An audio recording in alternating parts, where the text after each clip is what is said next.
Hey everybody, Nate Albaugh here, producer of the online clinic at Chief Pigskin, and alongside, also a football coach at Unity High School in Tolono, Illinois. And I'm alongside Grady Breen here, who has transitioned from the quarterbacks coach at South Carroll High School in Sykesville, Maryland, over to the JV head coach, but also the head lacrosse coach there at South Carroll. Coach, thanks for joining us.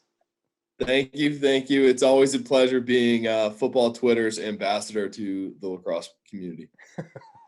That is the truth, because I'll tell you what, as a Midwestern guy, we know very little about lacrosse. Or I mean, didn't ever grow up watching it or playing it. And you go out east, and it's a huge deal, and it's a culture shock for us just to realize that, wait, this is a really big deal.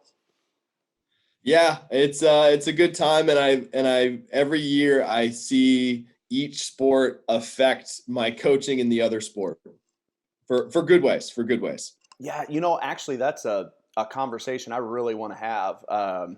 So we'll have to have that conversation, especially when we get better internet and the coronavirus thing is over. Grady and I were just talking that we're having internet problems. As I assume it's because everyone in America, or everyone certainly in my town, is at home right now because of this coronavirus thing using the internet. So the internet might be a little bit spotty, so forgive us if it is, but we're going to do the best. Today's topic is developing quarterbacks as a program. And I told Grady when we got on, this was an important topic for me because as a head coach, and I was a head coach the 10 years before this past one, I felt like this was an area that I let slide. And I fell a little bit too much into we either have a passer or we don't have. And I just accepted it. Hey, we don't have a guy who can throw. There's not a guy in the whole school that can throw. And I just accepted that. And I feel like, as I watch on TV or I watch very successful programs in our area, or as I travel with Chief Pigskin, and I realize that guys have passers, right? And I've just always believed that, from school to school, yes, you're going to ebb and flow in talent. That's going to happen.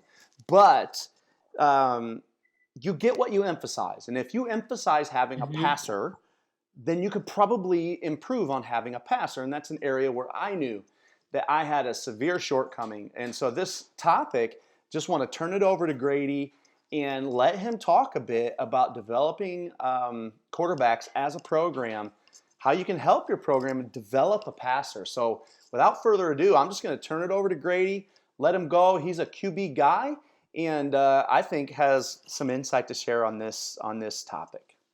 Coach. There we go. All right, so I like being a history teacher. I always like to kind of set the context or the guidelines of everything. So these are always my things we can't forget. Quarterbacks are fundamentally the most intricate position to coach in sports. I can coach point guards. I can coach tennis players. I can coach a lot of different things. Quarterbacks are harder to coach. There's more to do with that.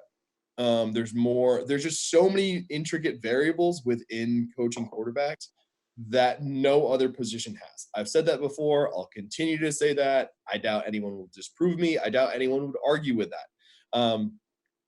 Good quarterback coaching, there's more, and as I said in my last clinic with Chief Pigskin, there's a lot of quarterback coaching out right now.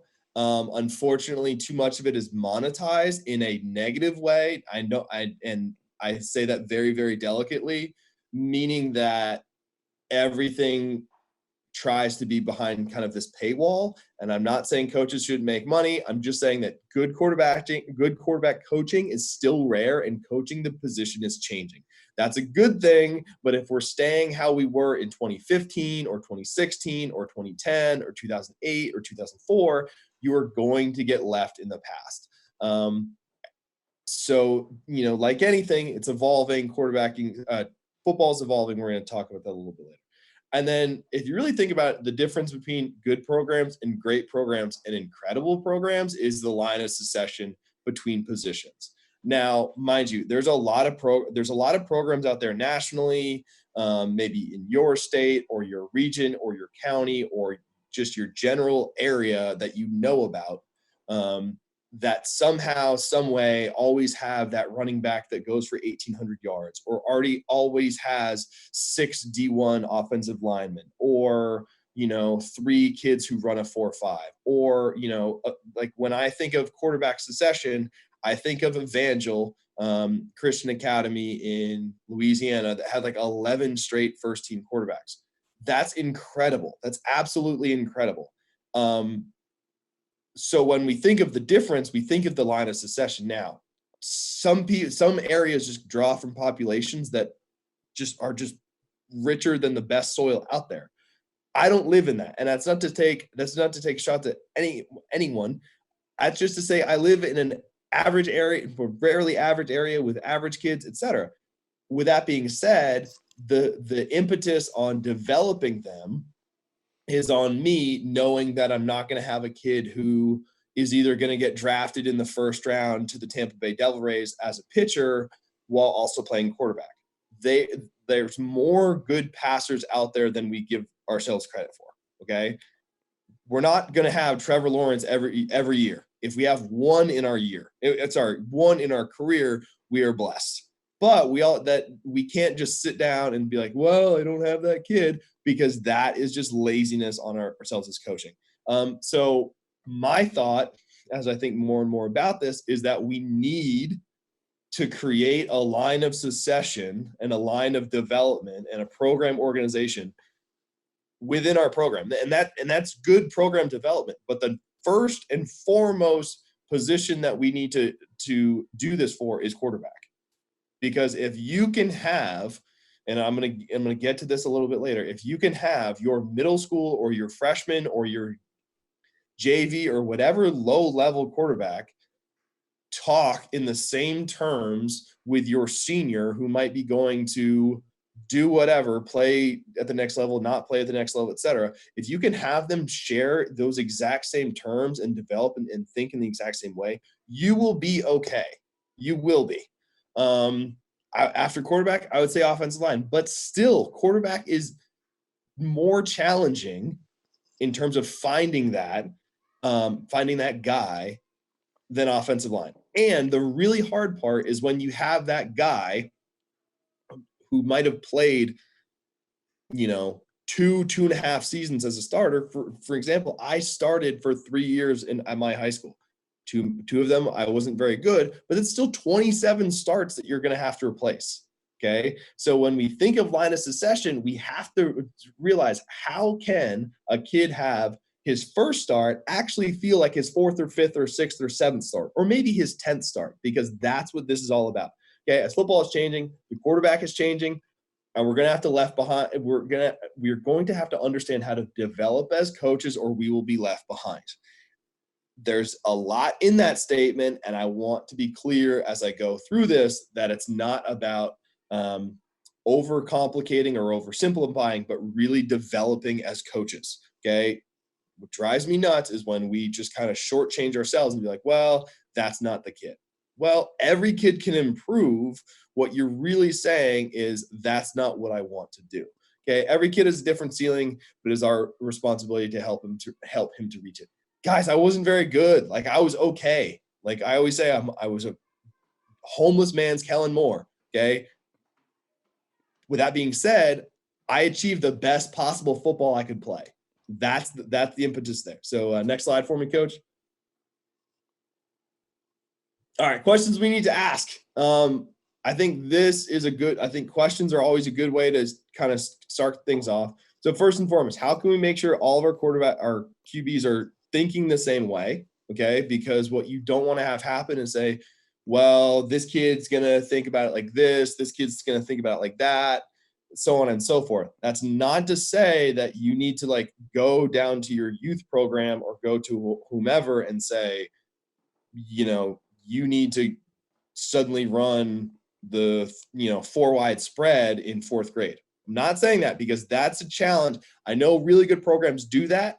Populations change. That's a bigger topic, probably for a different day. But at the very least, you need that kid in 6th, 7th, 8th grade thinking the exact same way as a 9th grader, thinking the exact same way as a 10th and 11th grader. because then you're not rebooting the operating system every couple of years and be like, well, we're Linux now. That's going to be an issue. Okay. How can we teach the same thing to our most experienced players and our most inexperienced players?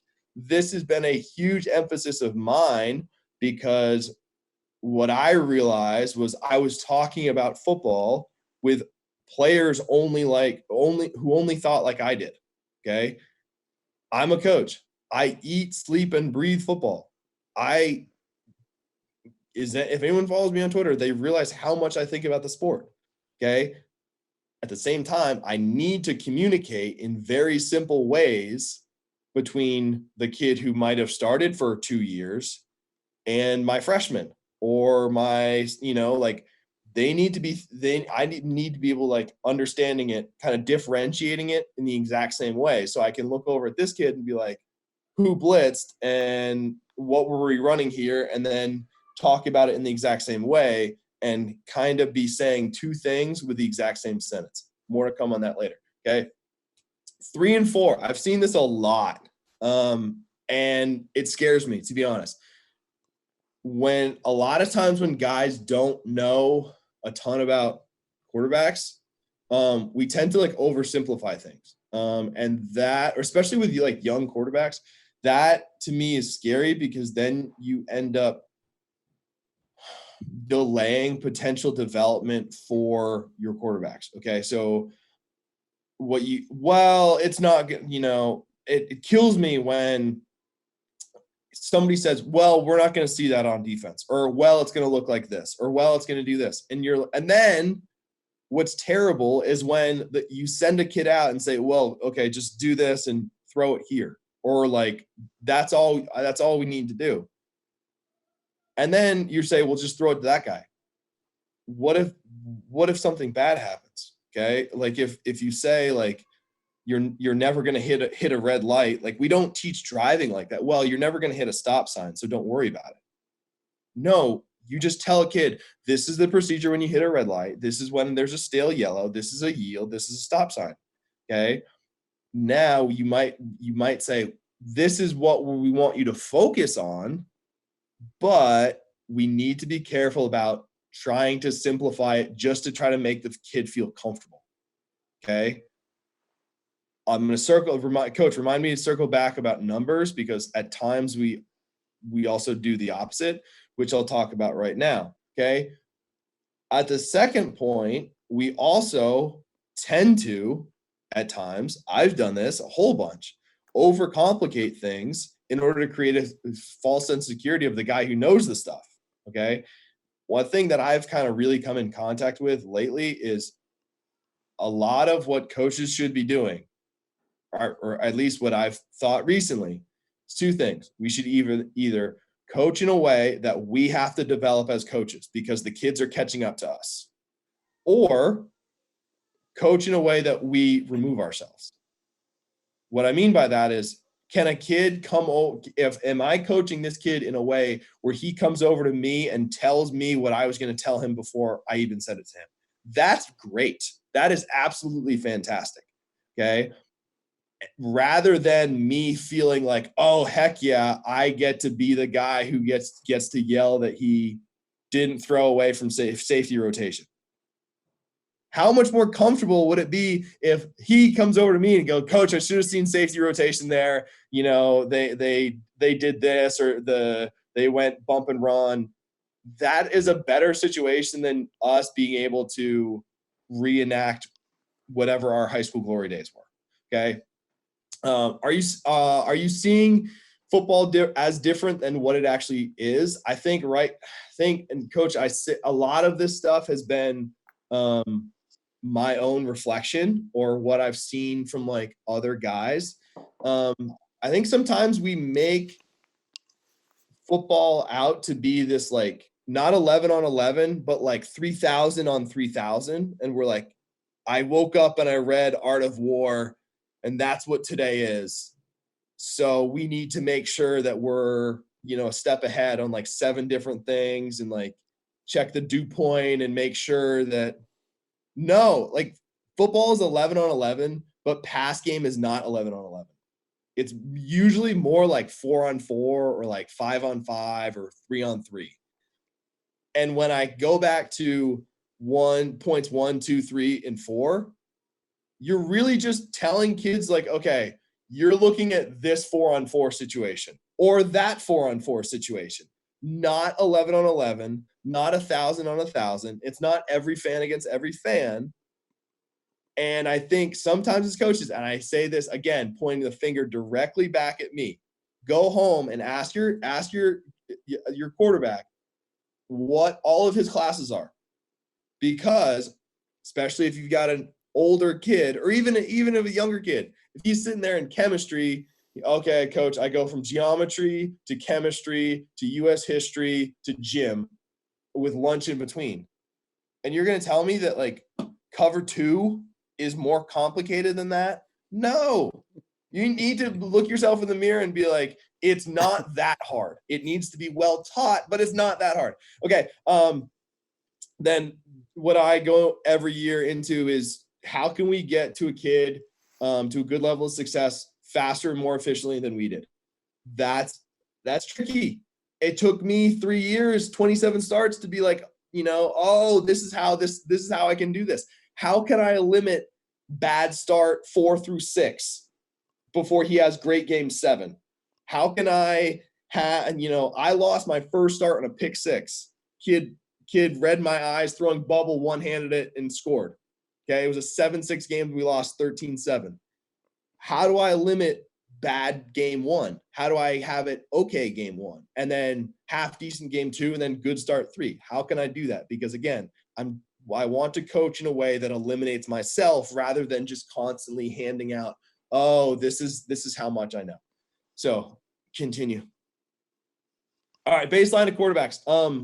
We don't want to throw the baby out with the bathwater. Okay, they need to be technically and mechanically sound. As I said, my last presentation with Chief Pigskin, quarterbacks are changing tremendously. I think guys like Quarterback Collective are doing great things. We're evolving in what we know, what we understand. Fantastic people. There's a lot of good guys out. There's also some guys out there who don't know what they're talking about. Not here to out anybody. I'm just saying mechanics matter. Okay. They also need, no matter what you're doing, they need to know their order of operations. I don't care if you're air raid, R4, this, that, run and shoot, Baylor system. It doesn't matter. They need to know what they need to be looking at and what they're going to do in sequence. And that could be 1 to 2. That could be even, it could be RPOs, because RPOs actually are some good understanding for a quarterback to do. So no matter what, they need to do their order of operations just like they do in math class. I don't teach math. I could never teach math. But then at the same time, you need to also be able to teach what a defense is doing off of their order of operations. Okay. So rather than being like, these are all this, 17,000 things they can do. Yes, that's important, but often you'll accelerate the understanding for a kid and be like, oh, well, why didn't you do this? To use our 4 terms like capped and uncapped. Okay, well, this, the safety rotated or did this or did that. That will help your kid understand football as a whole. Okay. Success is easier to achieve when mental and physical processes are tied together. What I mean by that is that, that can look a couple different ways. What you want to be able to do is like, okay, I'm on this step of the drop.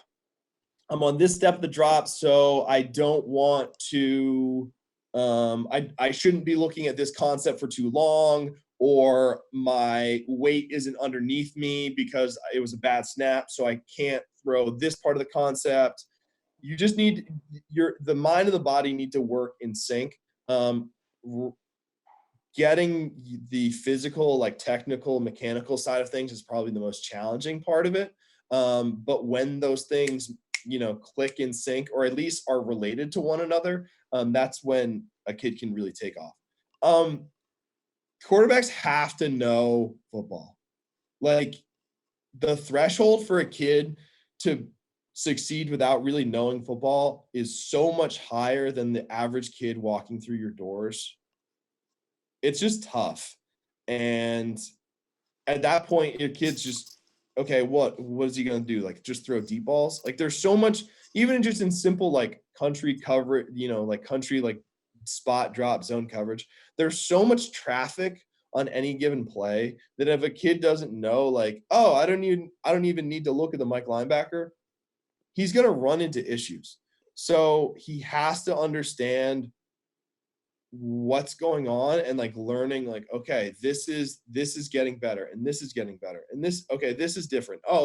When the safety spins, or when they blitz, they're going to cover it with a safety so the backside is open, or when the corner's hips are perpendicular to me, he's dropping to either a third or a quarter.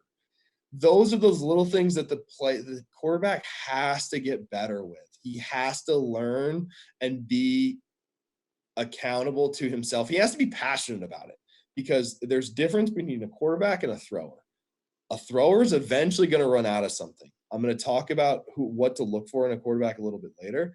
But even so, like, those are those things where it's like, you have to be a quarterback. It can't just be like, you're not back there playing like 500 dead or alive. You're not. And that's a bad situation. Next slide for me, coach. All right. So a potential program, because this is how, again, going back to alignment, I think it creates a good amount of vertical alignment, sequencing, and just like a tight knit situation within your community, your program, your school, etc.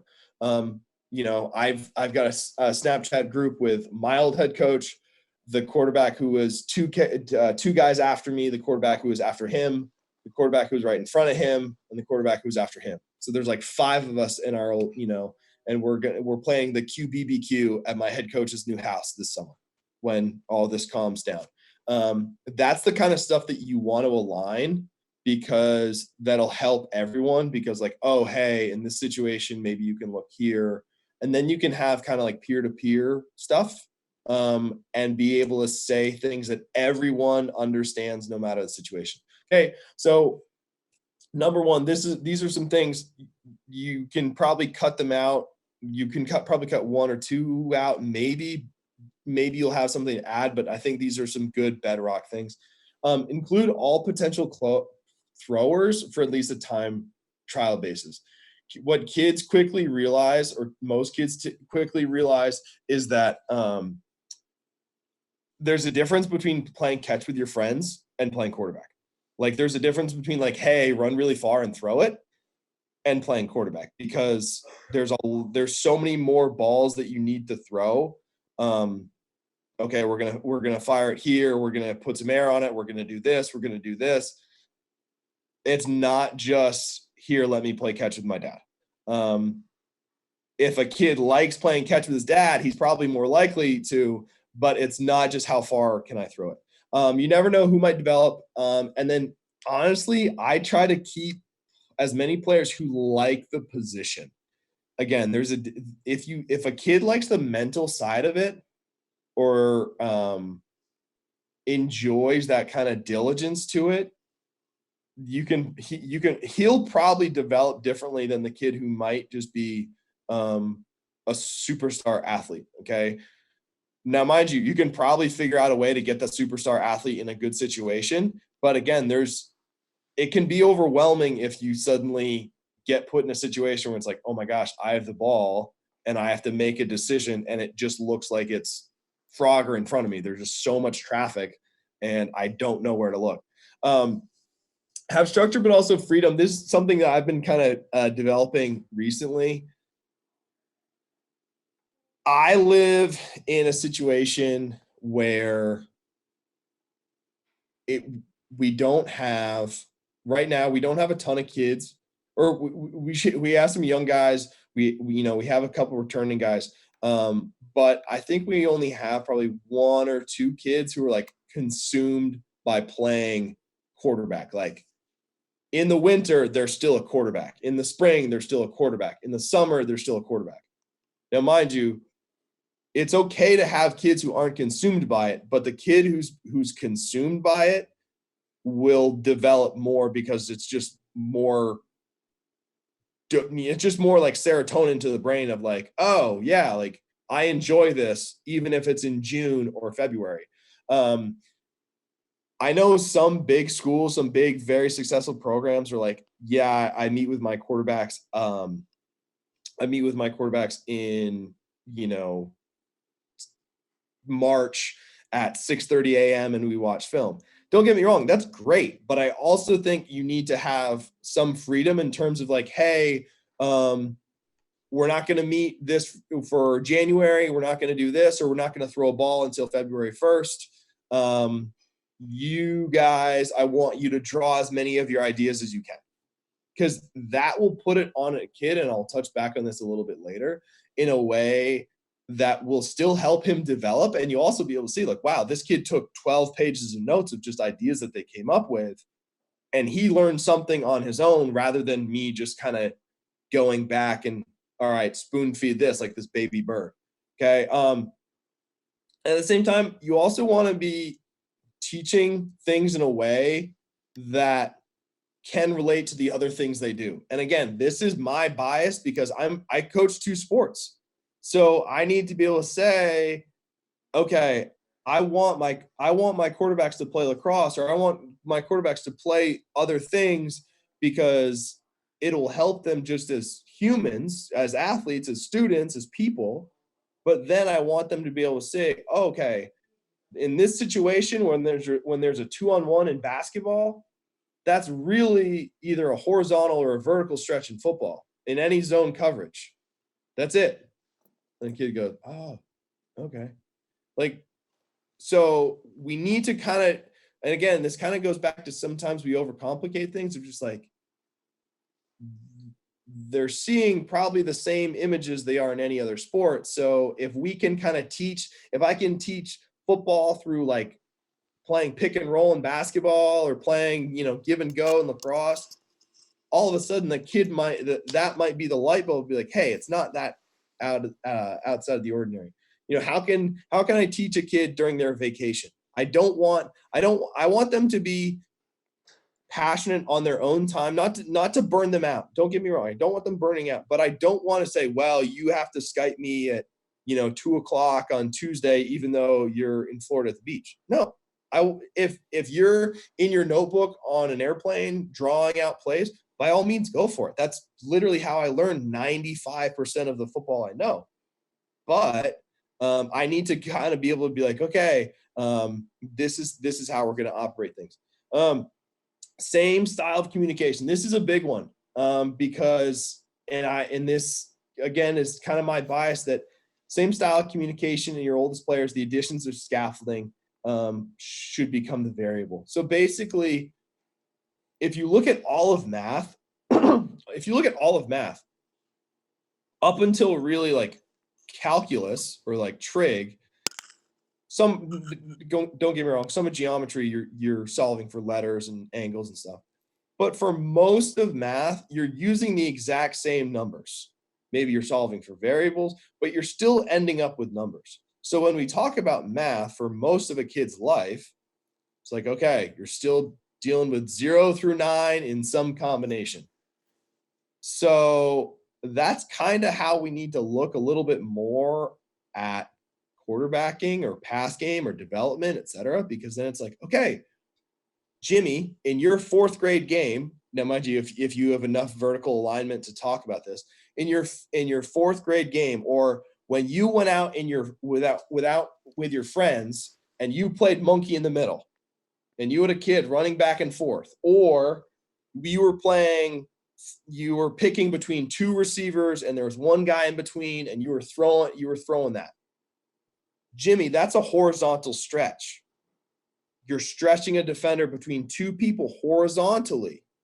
And then when you play monkey in the middle with your sister, that's a vertical stretch. And then you look at your senior starter and go, all right, so when we throw smash against their, cover 4, make sure that the corner's hips are aligned, just to make sure that he can't rob the hitch of number 1. I'm saying the same thing, but the scaffolding and the addition is differently to Jimmy as it is to Johnny, your senior. I get a little bit more of that, but it's Johnny is like, yeah, coach, in this situation, these things are happening, but we can't forget it's the exact same thing. It's that list of definitions. This is something I've really benefited from my time coaching lacrosse. I told all of my assistants that I said, hey, I don't want to micromanage you. I just want to make sure we're on the same page. So what I did during the off season is I set a list of definitions for every possible thing. So this is what we're going to call this. This is what we're going to call this. This is what. Now, mind you guys, I know a lot of it isn't even stuff we're going to run. Maybe we're never going to see. But if we did, I know exactly what we're going to call it. And this definition or this label is related to this label is related to this label. All of a sudden, it's that much easier to teach. And that way you look at your assistant and, I say to my assistants, guys, I set the buffet, you determine what to cook. So that way, even if your youth program's offense is different, maybe the terms are the same, or maybe the combinations are called the same, or, whatever, at the very least, your definitions are the same. So that way a kid, your 8th grader can walk up and be like, hey, when you threw this, what did you see? And you're like, well, I saw this. Suddenly, like your conversations get easier because everyone's saying the same language. And I know a lot of us are saying that, but I think not as many coaches do it to the extent that it could become beneficial, if that makes sense.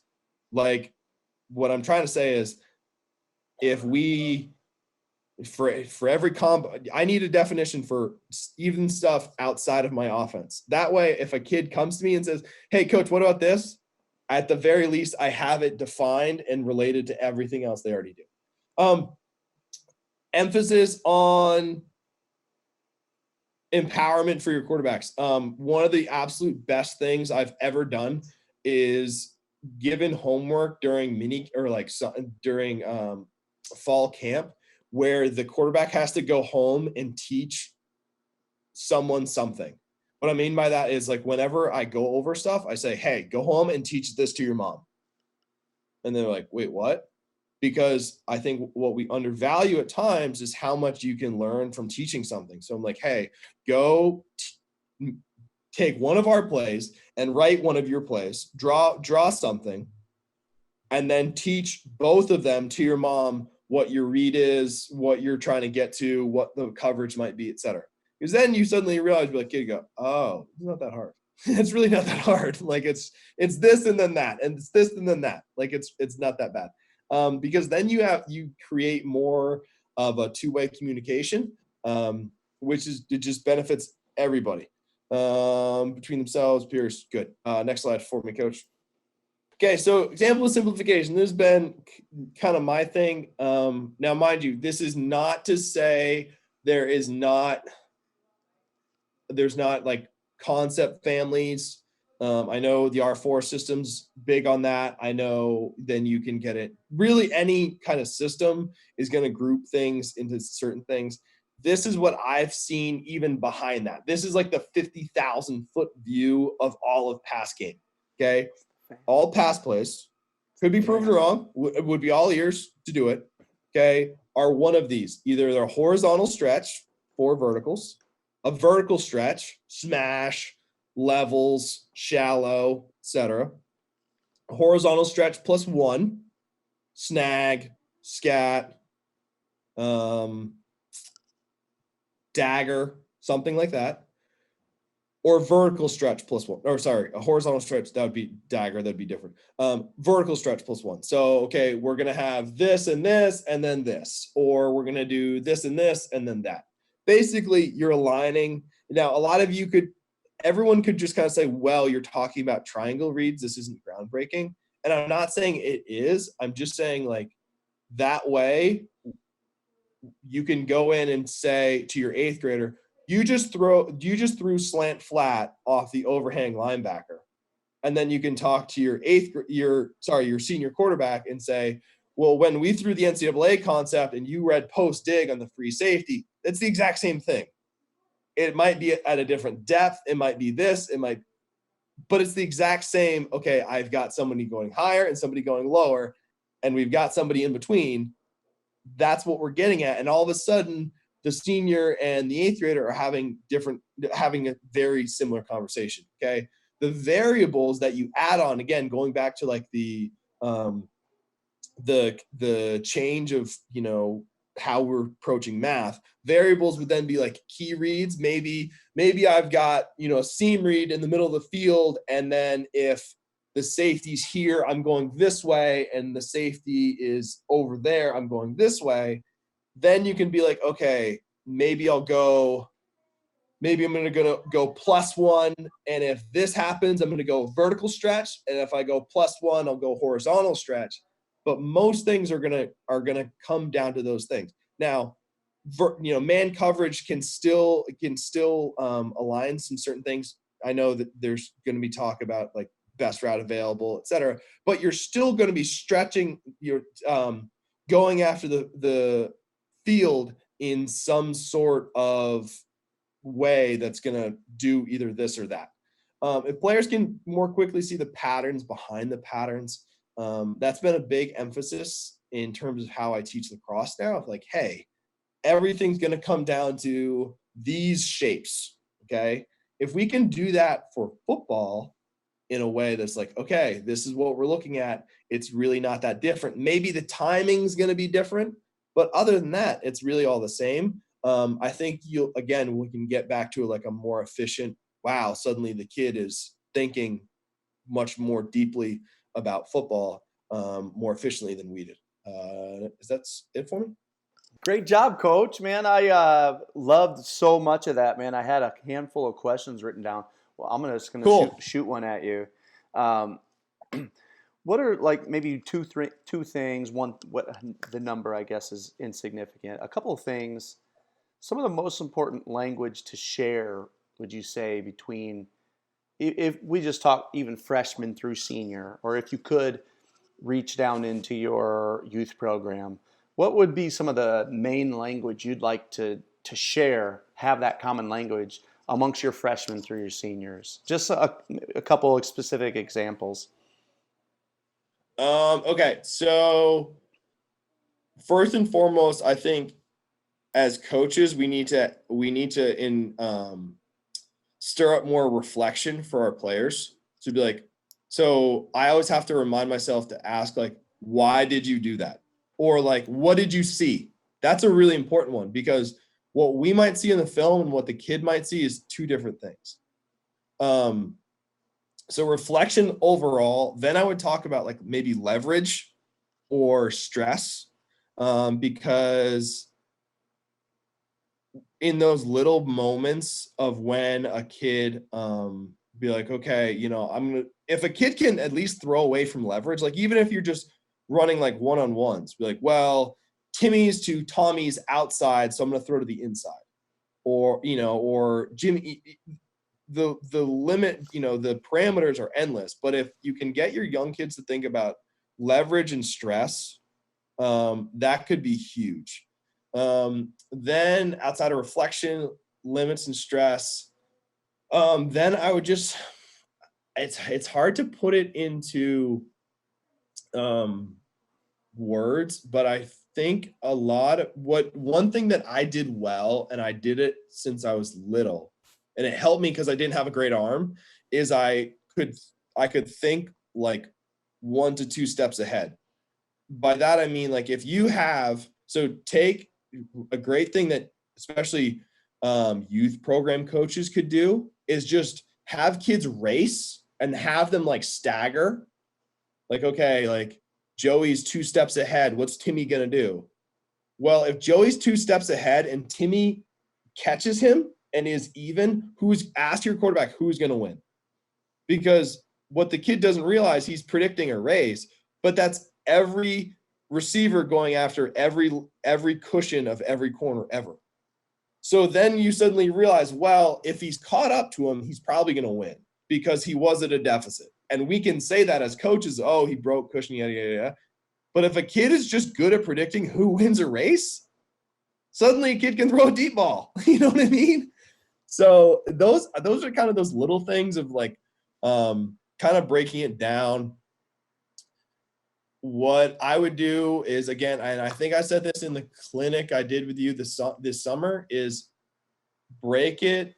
Like, quarterbacks don't look at 11 on 11. Like, even if you're talking full field reads at the NFL basis, you're still not looking at you're still not looking at the D lineman. So that's at the very most 7 on 7 or like 8 on 7. And then it's probably going to be some sort of half field or like, so we need to kind of understand. So other than reflection, leverage, stress, and what I mean by stress is like who's going to be put in conflict, especially against any zone coverage. And then kind of ask, like, what did you predict? Well, I predicted that Timmy was going to beat Tommy in coverage. Okay. Suddenly the kid is saying in very simple terms, and it's not, and if you've got a different system, don't get me wrong, by all means go for it. It's not to kind of hijack anything else, but now you've got kids thinking in a way of like, why did you just make that decision? Or why'd you just choose that receiver? And a kid's thinking about, oh, the leverage of the defender, the hips of the defender, just the traffic of all coverages. And suddenly you've got a much more introspective and reflective player. And really good stuff, Coach. If I could ask one more question, I'm going to ask you before we sign off here. Yeah. And that's so for a guy like me or a guy that hasn't grown up in this type of a system where we're throwing like crazy or where we've been asked to read defenders. I've been coaching for many years. I feel like I'm at halftime in my own career, and I'm preparing for the second half of my career. And in the first half of my career, I've never really studied quarterback play. You can do so much in ways to move the ball. I'm known as a wing T guy. We threw the ball probably 10 to 12, maybe 15 times a game, but everything is so simple. For a guy like me or a guy that hasn't started studying quarterback play, a lot of what you say is a little bit above my head. I've listened to enough football that I can kind of catch on, but I go, where would I start to go learn a lot of these things? Triangle reads, capped or uncapped. Where do I go to start learning, preparing for the second half of my career, going, okay, this is what quarterback play is today, or this is what quarterback play is outside of my own personal system. Where do I start? Well, you could do a lot of different things. So first and foremost, like even looking at like the wing T, like, okay, what is the wing T's best pass play? Waggle. Okay. So what happens in waggle? Right. We end up putting stress on that flat defender. So from even to simplistic, like on your own, because like if thankfully the camera didn't pick up, but my room is just covered in notebooks where I've just taken notes. I think fundamentally, if you look at any system, like wing T is a great one because it's so run oriented, but then, okay, so then you take waggle, you're going to stress the flat defender, et cetera, or you're going to stress that space because that allows to kind of understand progression reads a little bit better. At that point, what I would do, coach, is like draw out that diagram and then be like, okay, this is the conflicted area. This is a vertical stretch. Okay. Then, so then I'm going to erase everything other than that one route combo. Okay. Then I'm going to add like another player, or then I'm going to add like the next drag. Or so I believe it goes like a cross and then a drag. Right. So in a lot of ways, waggle is a vertical stretch plus one. Okay. So this is what's happening. And then the third guy into the mix, there it is, vertical stretch plus one. So then I'm going to erase everything out of that. And then I'm going to draw as many diagrams that look exactly like that on as many parts of the field as I can. Okay. Suddenly I'm going to have a diagram that's going to stress the corner or like the hook curl. I'm going to stress. So suddenly I'm going to stress the boundary safety. And all of a sudden you realize that that same picture is everywhere. Then what I would do is then kind of change it a little bit. So because what I think at times we tend to do, and this is why I wanted to talk today, we tend to think that, okay, we've got 500 different plays and they're all different. No, they're not. Like maybe the timing's different, or maybe like that, because then if you really think about it, first we go with waggle. It's a vertical stretch plus one. Then what if we did snag? Okay, I'm going to do this, I'm going to do this, and then I'm going to do this. So then it's going to be a horizontal stretch plus one. And that, again, that's probably oversimplified, but then you can have a kid, even your former wing T quarterback, and be like, hey, there's going to be more defenders there because play action didn't happen, but you're looking at the same thing. You know what I mean? So it's just like, there might be a little bit more traffic. It might be driving in the city compared to driving in the country, but you're still like, the windows are a little smaller, but you're still looking at the same thing. Or, okay, we're going to do this, and then we're going to read like a levels concept or a dagger concept over here. It's the same thing. Because if you look, say we're looking at waggle. Okay, so we've got like a cross, we've got a flat, and we've got that deep kind of arcing drag route. Well, maybe we then look at dagger, which is it's like a seam by number 2, it's a dig by number 1, and then some sort of flat route. Well, in some ways, depending on what the timing is you want of it, you could say that might be like a horizontal stretch on the safety, or like a vertical stretch, depending on the timing of the safety, and then another one. So suddenly waggle's breaking out, but dagger's breaking in, but it's going to be the same read. So that's how I would say it, because then you can kind of like overlap. Like, okay, draw this, erase everything else, just keep this one combo and change everything else. Okay, all of a sudden it looks drastically like everything else. Because I've studied a whole bunch of playbooks. It's just what I do for fun. But sometimes we make it so complicated to make sure that we're the guy with all the pieces. Yeah. So, and because honestly, coach, one of my challenges to myself is how could I help like a JV quarterback audible out of plays? Let me think about, like, how can I think of, all of these things happening, because, we kind of need to be pushed, and I want to help him answer his own questions. Man, coach, that's a ton, and a ton of great little pieces that I really enjoyed. And I think the thing that I picked up, just let's say I would stay with my offensive system, is just passing that on to my quarterbacks and talking about waggles. Let's talk some quarterback fundamentals within this, right? Like that this is a vertical stretch. That is language, that is common language that makes sense. Every great quarterback I've coached, whether it's in the wing T or not, he's a smart kid and he loves the game. And those are things I can be passing on to him. So I love that, man. Before I sign us off, coach, anything else to add? Nope. Got kind of some projects maybe in the back burner, like the far back burner. Maybe might be able to roll out this summer. Don't know what they'll look like just yet.